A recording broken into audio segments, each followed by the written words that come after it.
and to address your people on behalf of the people of the United States of America. In our short time in your country, Melania and I have been awed by its ancient, modern wonders, and we're deeply moved by the warmth of your welcome. Last night, President and Mrs. Moon showed us incredible hospitality in a beautiful reception at the Blue House. We had productive discussions on increasing military cooperation and improving the trade relationship between our nations on the principle of fairness and reciprocity. Through this entire visit, it has been both our pleasure and our honor to create and celebrate a long friendship between the United States and the Republic of Korea.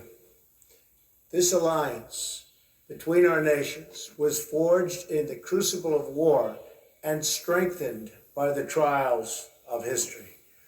From the Incheon landings to Pork Chop Hill, American and South Korean soldiers have fought together, sacrificed together, and triumphed together. Almost 67 years ago, in the spring of 1951, they recaptured what remained of this city where we are gathered so proudly today. It was the second time in a year that our combined forces took on steep casualties to retake this capital from the communists. Over the next weeks and months, the men soldiered through steep mountains and bloody battles. Driven back at times, they will their way north to form the line that today divides the oppressed and the free. And there, American and South Korean troops have remained together holding that line for nearly 7 decades.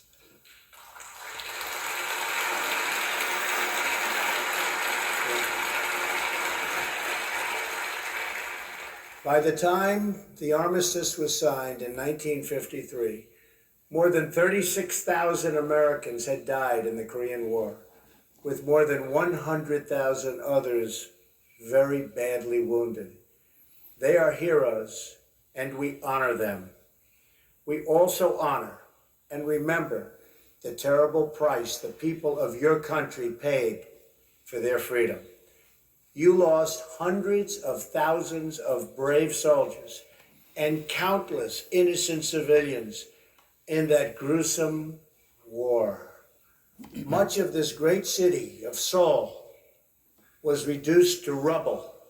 Large portions of the country were scarred, severely hurt by this horrible war. The economy of this nation was demolished.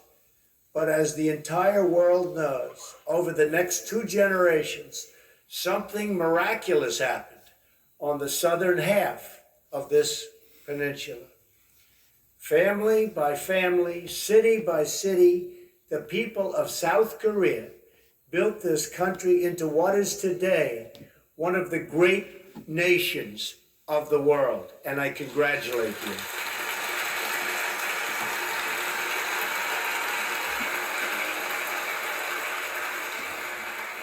In less than 1 lifetime, South Korea climbed from total devastation to among the wealthiest nations on earth.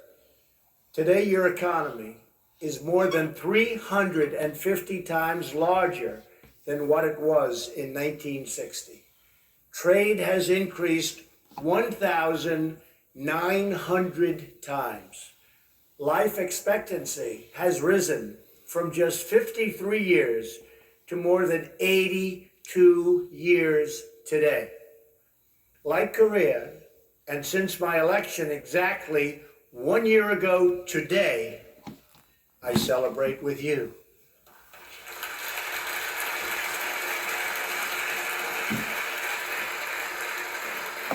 The United States is going through something of a miracle itself.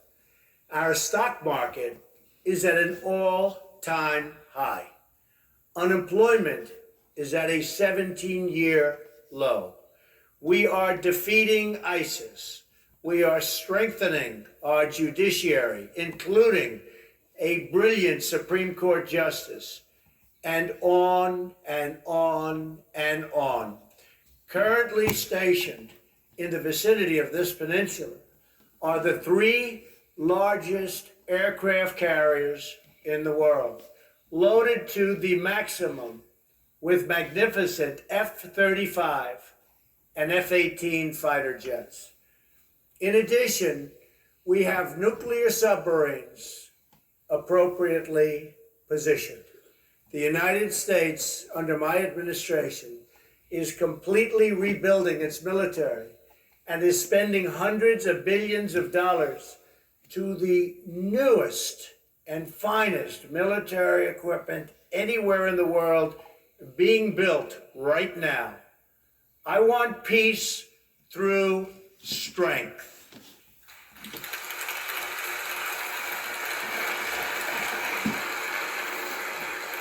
We are helping the Republic of Korea far beyond what any other country has ever done. And in the end, we will work things out far better than anybody understands or can even appreciate. I know that the Republic of Korea, which has become a tremendously successful nation, will be a faithful ally of the United States very long into the future.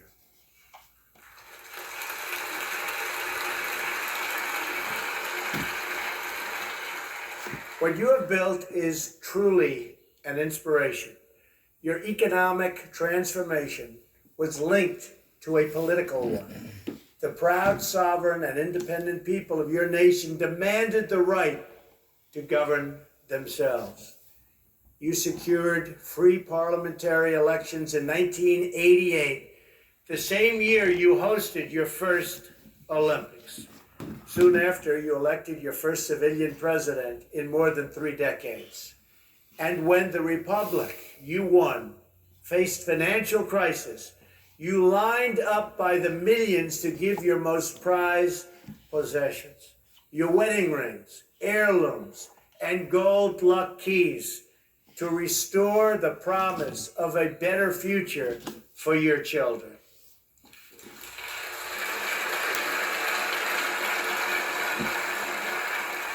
Your wealth is measured in more than money. It is measured in achievements of the mind and achievements of spirit.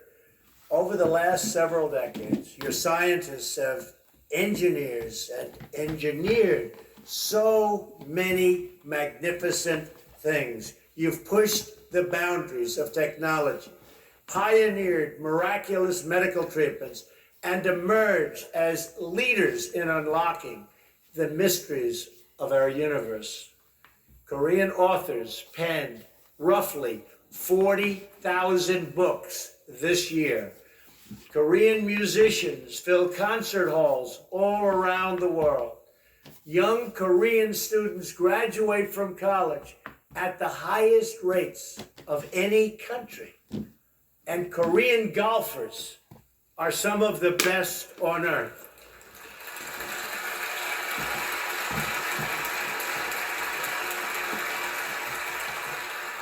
In fact, and you know what I'm going to say, the Women's U.S. Open was held this year at Trump National Golf Club in Bedminster, New Jersey. And it just happened to be won by a great Korean golfer, Sung-hyun Park. And 8 of the top 10 players were from Korea.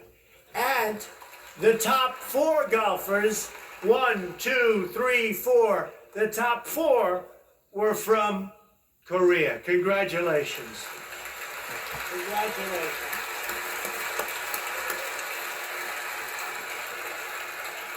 And that's something. That is really something.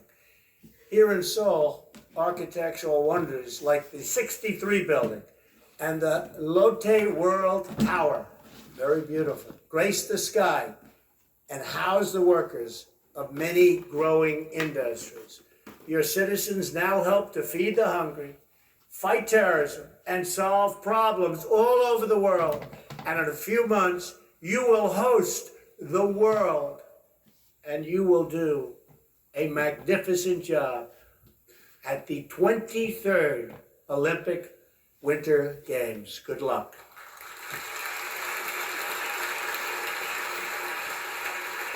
The Korean miracle extends exactly as far as the armies of free nations advanced in 1953, 25 miles to the north.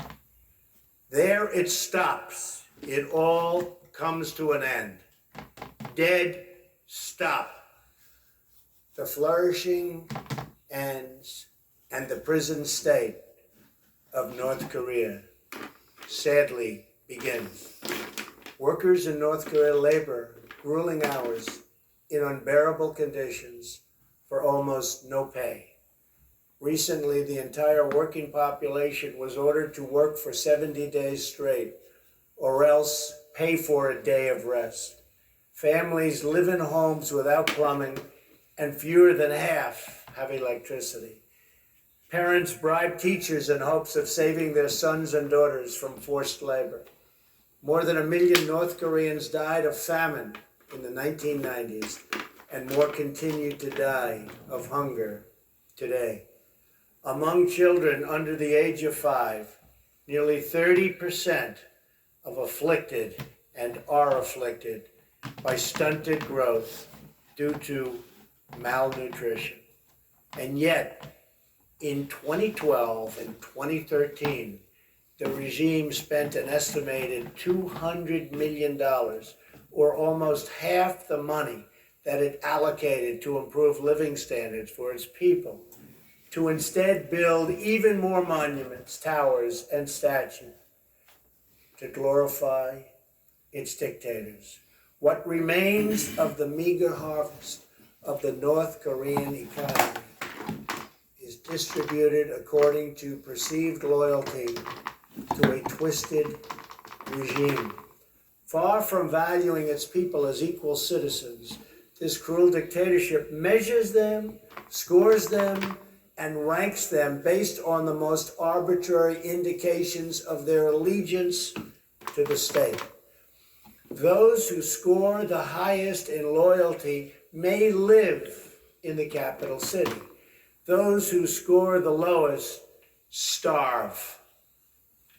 A small infraction by one citizen, such as accidentally staining a picture of the tyrant printed in a discarded newspaper, can wreck the social credit rank of his entire family for many decades. An estimated 100,000 North Koreans suffer in gulags, toiling in forced labor, and enduring torture, starvation, rape, and murder on a constant basis. In one known instance, a 9-year-old boy was imprisoned for 10 years because his grandfather was accused of treason. In another, a student was beaten in school for forgetting a single detail about the life of Kim Jong-un. Soldiers have kidnapped foreigners and forced them to work as language tutors for North Korean spies.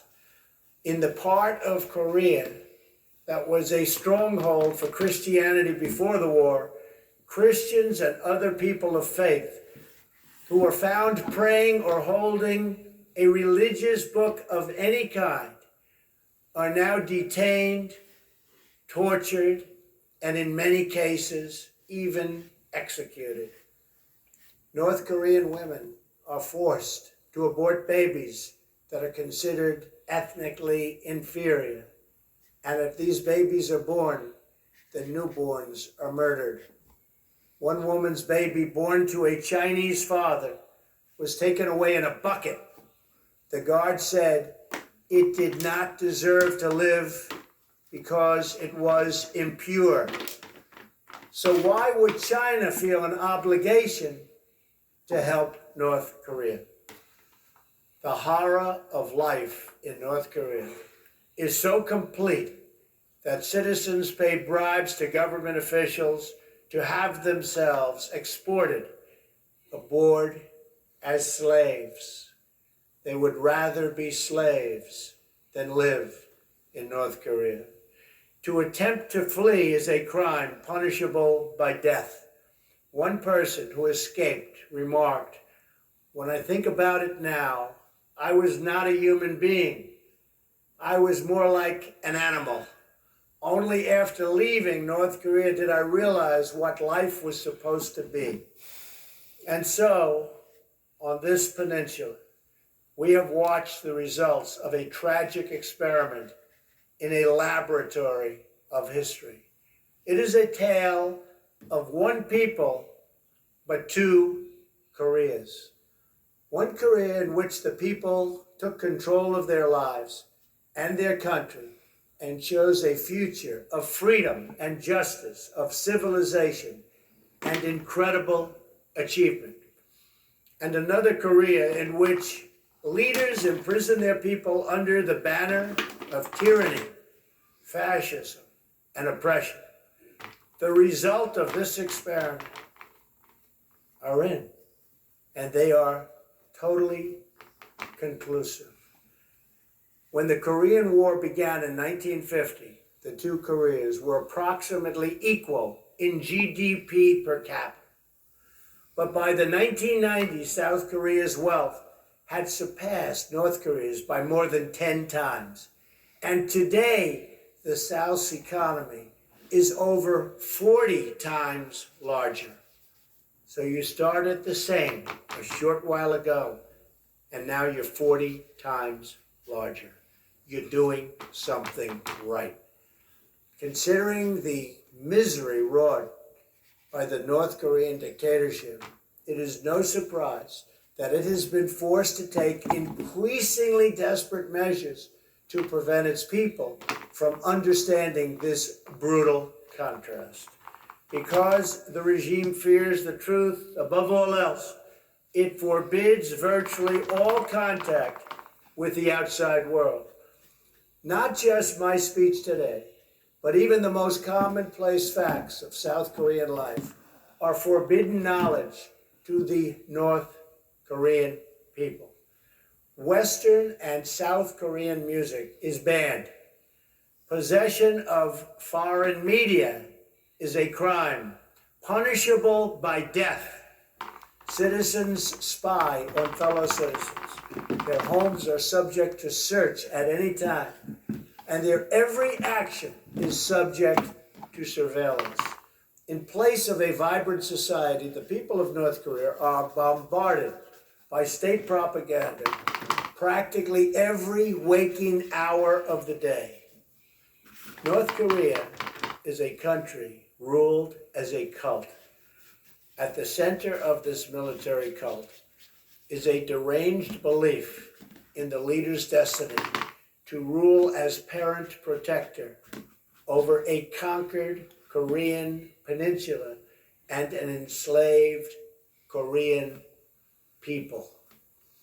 The more successful South Korea becomes, the more decisively you discredit the dark fantasy at the heart of the Kim regime. In this way, the very existence of a thriving South Korean republic threatens the very survival of the North Korean dictatorship. This city and this assembly are living proof that a free and independent Korea not only can, but does stand strong, sovereign, and proud among the nations of the world.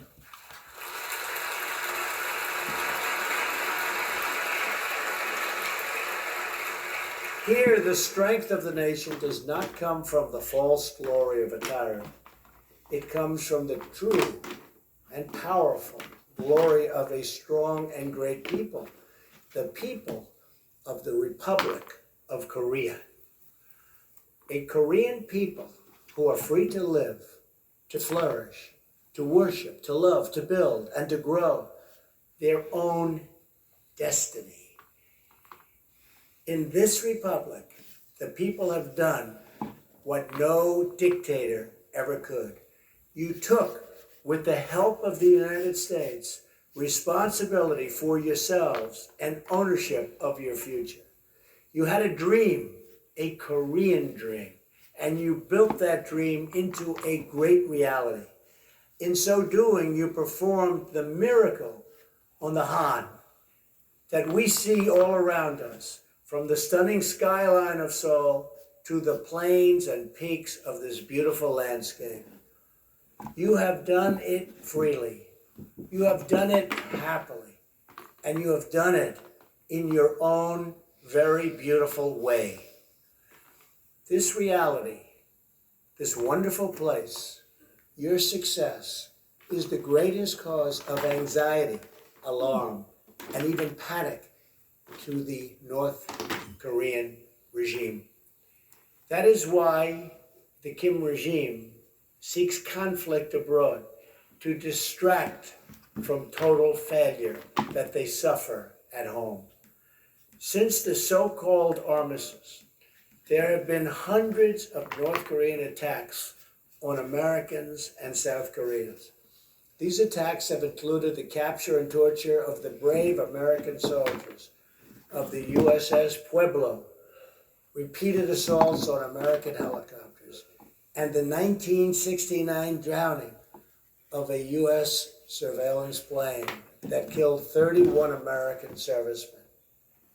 The regime has made numerous lethal incursions in South Korea, attempted to assassinate senior leaders, attacked South Korean